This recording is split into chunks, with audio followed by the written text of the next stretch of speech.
Hi, good morning. ഇന്ന് നമ്മുടെ video എന്ന് പറഞ്ഞാൽ സൺഡേ ആണ്, ഞായറാഴ്ച. അപ്പം ഞായറാഴ്ച നമുക്കൊരു ഡേ മൈ ലൈഫ് എടുക്കാമെന്ന് വിചാരിക്കുന്നു. അപ്പോൾ ഫുള്ള് രാവിലെ മുതൽ നമ്മൾ എന്തൊക്കെ ചെയ്യുന്നത് ഫുൾ കാര്യങ്ങൾ വീഡിയോ ആയിട്ട് എടുക്കണം എന്നാണ് വിചാരിക്കുന്നത്. രാവിലെ തന്നെ എണീച്ചു. ഇന്ന് കുറച്ച് വൈകിപ്പോയി, 8 മണിയായി എണീക്കാൻ. സ്കൂളിലൊന്നും പോകണില്ല, പല്ല് തേക്കണം. അങ്ങനെ രാവിലത്തെ കുറച്ച് കാര്യങ്ങൾ പോയാലോ എന്നാണ്. അപ്പോൾ രാവിലെ നമ്മുടെ പ്രഭാതകർമ്മങ്ങളായ പല്ല് തേപ്പും മുഖം കഴുകലും കാര്യങ്ങളും തന്നെയാണ് രാവിലെ ചെയ്യുന്നത്. ആദ്യം തന്നെ നമ്മൾ പല്ലൊക്കെ തേച്ച് ഫേസ് വാഷ് ഇട്ട് മുഖമൊക്കെ കഴുകി. പൊതുവേ എനിക്കിങ്ങനെ കുരുക്കൾ ഡ്രൈ സ്കിൻ ആയാൽ പോലും ഓയിലുണ്ടാകുമ്പോൾ നമുക്ക് പെട്ടെന്ന് കുരുക്കൾ വരും. അതുകൊണ്ട് തന്നെ നല്ല ക്ലീനായിട്ടൊന്ന് കഴുകിയാൽ ഓക്കെ ആവുള്ളൂ. അപ്പോൾ നമ്മൾ പിന്നെ കിച്ചണിലെത്തി. അമ്മ ചായ വെക്കുന്നുണ്ടായിരുന്നു. അമ്മ കുറച്ചും കൂടി ഞാൻ എഴുന്നേൽക്കുന്ന സമയം തന്നെ എഴുന്നേൽക്കുക. അപ്പോൾ ഇന്ന് ഞാൻ കുറച്ച് വൈകി എഴുന്നേറ്റതുകൊണ്ട് അപ്പോൾ തന്നെ അമ്മ ചായ വെച്ചു. ഞാനിന്ന് റാഗിപ്പുട്ടാക്കാനാണ് തീരുമാനിച്ചത്. അപ്പോൾ റാഗിപ്പുട്ട് മക്കൾക്ക് കുഴപ്പമില്ല, പക്ഷെ അവർക്ക് കറിയൊന്നും കൂട്ടി അവരധികം കഴിക്കില്ല. നമ്മൾ പഴമൊക്കെ കൂട്ടി കൊടുക്കുന്നതുകൊണ്ട് കഴിച്ചോളും. റാഗിയും അരിപ്പൊടിയും കൂടി മിക്സ് ആക്കിയിട്ടാണ് പുട്ടുണ്ടാക്കിയത്. റാഗി മാത്രമാകുമ്പോൾ റാഗീൻ്റെ ടേസ്റ്റ് കൂടുതൽ അതിൽ വരണ്ടാന്ന് വിചാരിച്ചിട്ട് നമ്മൾ റാഗി അരിപ്പൊടിയും കൂടി ചേർത്ത്. അപ്പം കുറച്ചധികം വെള്ളമായിപ്പോയി. അതുകൊണ്ട് ഞാൻ വീണ്ടും കുറച്ചും കൂടി റാഗിപ്പൊടി ഇട്ട്. ഈ റാഗി നമ്മൾ അംഗൻവാടിയിൽ നിന്ന് കിട്ടുന്ന റാഗിപ്പൊടിയാണ്, എലൈറ്റിൻ്റെ. അപ്പം അമൃതം പൊടി ഇല്ലാത്ത മാസങ്ങളിൽ നമുക്ക് ഈ റാഗിപ്പൊടിയും ആട്ടപ്പൊടിയും ബെല്ലമൊക്കെയാണ് കിട്ടുന്നത്. ഇപ്പോൾ 1-2 തവണയായിട്ട് അതാണ് കിട്ടിയത്. അപ്പം ഞാൻ കഴുകിയിടണമെന്ന് വിചാരിച്ച് വെയിലായതുകൊണ്ട് എനിക്കും റാഗി കഴുകിയിട്ട് പൊടിക്കാൻ പറ്റിയില്ല. അതുകൊണ്ട് പിന്നെ അംഗൻവാടിയിൽ നിന്ന് കിട്ടിയതുകൊണ്ട് നമുക്കതൊരു സഹായമായി. മിവാൻ മോൻ അതിൻ്റെ ഇടയ്ക്ക് കിച്ചണിലെ ഓരോരോ പാത്രങ്ങളും എല്ലാം എടുത്ത് വലിപ്പമൊക്കെ തുറന്ന് ഓരോന്നും എടുത്ത് സ്പൂണൊക്കെ എടുത്ത് അവിടെയൊക്കെ ഇരുന്ന് കഞ്ഞിയും കറിയും കളിക്കും. പിന്നെ അതിലെ കുറച്ച് സമയം നടക്കാനാണ് മിവാൻ മോൻ്റെ മെയിൻ പരിപാടി. അപ്പം രാവിലെ തന്നെ എഴുന്നേറ്റ് വന്ന് ഞാൻ അവൻ്റെ കുപ്പി ക്ലീൻ ചെയ്ത് ചൂടുവെള്ളം ഒഴിച്ച് വെക്കും. പിന്നെ പാല് തണിയാനും വെക്കും. അതും തണിഞ്ഞ് വന്നിട്ടാണ് അവൻ്റെ രാവിലെ അത് കൊടുക്കുക.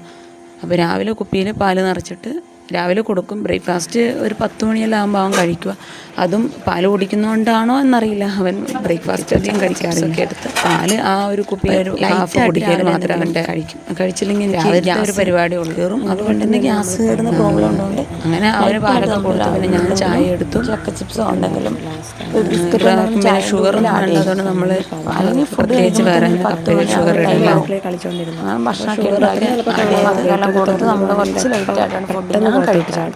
അതുകൊണ്ട് ഗേറ്റ് നമ്മൾ പരമാവധി പിന്നെ ബാക്കി ചായയും കടീൻ്റെ ഒക്കെ പരിപാടി നടക്കുന്നുണ്ടാവും. ഇതിലേതെങ്കിലുമൊക്കെ ഒന്നുണ്ടാവും. കുറച്ച് സമയം ഞാൻ എപ്പോഴും ചായ എടുത്തുകൊണ്ട് ടേബിളിലൊക്കെ ഇരുന്ന് അടുക്കള വശത്ത് ഒന്ന് റെസ്റ്റൊക്കെ എടുത്തിട്ടാണ് നോക്കിയിരിപ്പം. അങ്ങനെ കുറേ ഞാൻ വിളിച്ചു, പക്ഷി വരുന്നത് ഞാൻ കുക്കറിലാണ് പുട്ടനെ കൂട്ടിയിട്ട് ഉണ്ടാക്കി പറഞ്ഞു. വലിയ കാര്യമായിട്ട് അച്ഛനെ വലിയ ഇഷ്ടമാണ്. അപ്പം നമ്മളൊന്നും അധികം പുറത്തൊന്നും കൊണ്ടുപോകുന്നില്ല. ഇപ്പം മഴയാണ്. അപ്പോൾ എപ്പോഴെങ്കിലും അച്ഛനാന്ന് പുറത്തൊക്കെ നിർത്തോണ്ട് നടക്കുന്ന ആൾ. അങ്ങനെ അവസാനം അച്ഛൻ്റെ കൂടെ വെളിയിൽ ഉള്ളിലൊക്കെ കയറി വന്നു. പിന്നെ ഇത് ചക്ക വരട്ടിയാണ്. നമ്മൾ ഈ ചക്ക വരട്ടി വെച്ചിട്ട് പിന്നീട് ചക്ക അപ്പം ഉണ്ടാക്കാൻ വേണ്ടി ഫ്രിഡ്ജിൽ സ്റ്റോക്ക് ചെയ്യാൻ വേണ്ടി. പക്ഷെ അത് ഒരുപാട് ഡ്രൈ ആയി വരണം. നമ്മൾക്കത് പണി കുറച്ചൊന്ന് പാളിപ്പോയി. കുക്കറിൽ ഇച്ചിരി വെള്ളം കൂടിപ്പോയി. അപ്പോൾ അവിടെ നിന്ന് നമുക്കത് വെള്ളം കൂടിയതുകൊണ്ട് അത് വറ്റിച്ചെടുക്കാനുള്ളൊരു തത്രപ്പാടിലായിരുന്നു ഞാൻ സത്യം പറഞ്ഞു. അങ്ങനെ മീയക്കുട്ടിയെ പോയി വിളിച്ചു. മീയക്കുട്ടി രാവിലെ ലേറ്റായിട്ട് എഴുന്നേറ്റത്. പിന്നെ സ്കൂളില്ലാത്ത ദിവസമല്ലേ എന്ന് വിചാരിക്കും, പക്ഷേ സ്കൂളുള്ള ദിവസങ്ങളിൽ ബുദ്ധിമുട്ടായിരിക്കും. അങ്ങനെ ആകുമ്പോൾ നമ്മൾ ശീലിപ്പിക്കാതിരിക്കുന്നതാണ് നല്ലത് കുട്ടികളെ. അങ്ങനെ മീയക്കുട്ടിയുടെ എഴുന്നേറ്റ് റൂമൊക്കെ ജനലൊക്കെ തുറന്ന് റൂമൊക്കെ ക്ലീൻ ചെയ്തിടാൻ ഞാൻ പറഞ്ഞു. അതൊക്കെ നമ്മളിപ്പോഴേ ശീലിപ്പിച്ചാലല്ലേ ശീലമാവുള്ളൂ. അങ്ങനെ മീയക്കുട്ടി പോയി പല്ലൊക്കെ തേച്ചിട്ട് വന്നു. തലയൊക്കെ അന്നേരം കെട്ടി കൊടുക്കണം, അല്ലെങ്കിൽ ആൾക്കത് പിന്നെ ആകെ എൻ്റെ പുറകെ നടന്ന് ബഹളമായിരിക്കും. അപ്പോഴാണ് നോക്കുമ്പോൾ വെയിലൊക്കെ തെളിഞ്ഞിട്ടുണ്ട്. അങ്ങനെ ഇന്നലത്തെ മിനിഞ്ഞാന്നത്തെ 2-3 ദിവസത്തെ തുണിയൊക്കെ ഉണ്ടായിരുന്നു. എല്ലാം കൊണ്ട് വെയിലിന് വെച്ചു. നമുക്കിവിടെ മേലെ തന്നെ ബാൽക്കണിയിൽ സൗകര്യം ഉള്ളതുകൊണ്ട്, തുണിയിടുന്ന ബാൽക്കണിയല്ല, ഫ്രണ്ട് ബാൽക്കണിയാണ്. അപ്പം അവിടെ സൗകര്യം ഉള്ളതുകൊണ്ട് നമുക്ക് അത്യാവശ്യം തുണിയൊക്കെ ഉണങ്ങാനിടാം. അപ്പം ഞാൻ അത്യാവശ്യം പണി ചെയ്യുമ്പോൾ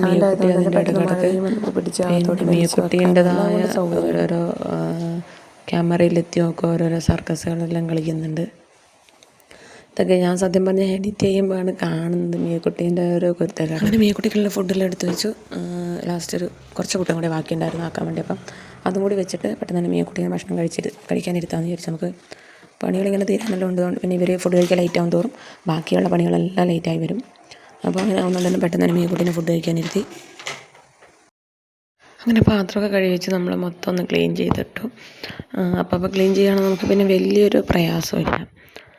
അമ്മയായാലും അന്നേരം പാത്രം കഴുകി വെച്ച് എല്ലാം ക്ലീൻ ചെയ്ത് വെക്കും. അപ്പോൾ നമ്മളിങ്ങനെ കുന്നുകൂട്ടി ഇട്ട് കഴിയുമ്പോൾ പിന്നെ നമുക്കത് ഭയങ്കര ഇരട്ടി പണിയായിരിക്കും. മീയക്കുട്ടിക്കുള്ള ഫുഡൊക്കെ ഞാൻ അവിടെ കൊണ്ടുവച്ചു. ആൾ കഴിക്കുകയൊന്നുമില്ല, നമ്മൾ വന്നിരുത്തി നിർബന്ധിച്ചും കുഴച്ചും വായിൽ വെച്ചൊക്കെ കഴിച്ചാലേ എന്തെങ്കിലുമൊക്കെ കഴിക്കുകയുള്ളൂ. അതിൻ്റെ ഒരു സ്റ്റണ്ട് നമ്മൾ ഡെയിലി എന്താ പറയുക, ഒരു 3 നേരവും ഭക്ഷണം കഴിക്കാത്തതിൻ്റെ തമ്മിലൊരു സ്റ്റണ്ട് തന്നെയാണ്. അങ്ങനെ ആ സ്റ്റണ്ടൊക്കെ ഒരുവിധം കഴിയുമ്പോഴത്തേനും 1 മണിക്കൂർ എടുക്കും. അതിൻ്റെ ഇടയിൽ പിന്നെ മിവാൻ്റെ ഫുഡ്, അവനും ഇതുപോലെ തന്നെ ഒന്നും കഴിക്കില്ല. പിന്നെ ഒരു 10, 10:30, 11 മണിയാകുമ്പോൾ അവന് ഉറങ്ങാൻ സമയമാവും. അപ്പം പിന്നെ മിക്കവാറും കഴിക്കാതെ കിടക്കും.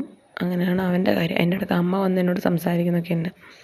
അപ്പം അമ്മ റെക്കോർഡാണെന്ന് സത്യം പറഞ്ഞാൽ അറിഞ്ഞില്ല, അതുകൊണ്ടാണ്. അല്ലെങ്കിൽ അമ്മ ആ വഴിക്ക് വരില്ല. അങ്ങനെ ഒരു ഫുഡിനോട് മിവാമ്മനെ അടുത്തുനിന്ന് സോപ്പൊക്കെ അങ്ങനെയൊന്നുമില്ല. നമ്മൾ കൊടുക്കുന്നത് വലിയ കുഴപ്പമില്ലെങ്കിൽ കഴിച്ചോളും.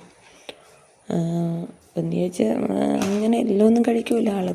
കുറച്ച് ടേസ്റ്റ് നല്ലോണം അറിഞ്ഞു വന്ന് കുറച്ച് വലുതായതുകൊണ്ട് തന്നെ അവർക്ക് ഫുഡിൻ്റെ ടേസ്റ്റും കാര്യങ്ങളൊക്കെ നന്നായി അറിയാവുന്നതുകൊണ്ട് തന്നെ അങ്ങനെ നമ്മൾ ഇങ്ങനെയും ഉണ്ടാക്കി കൊടുത്താൽ കഴിക്കത്തൊന്നുമില്ല.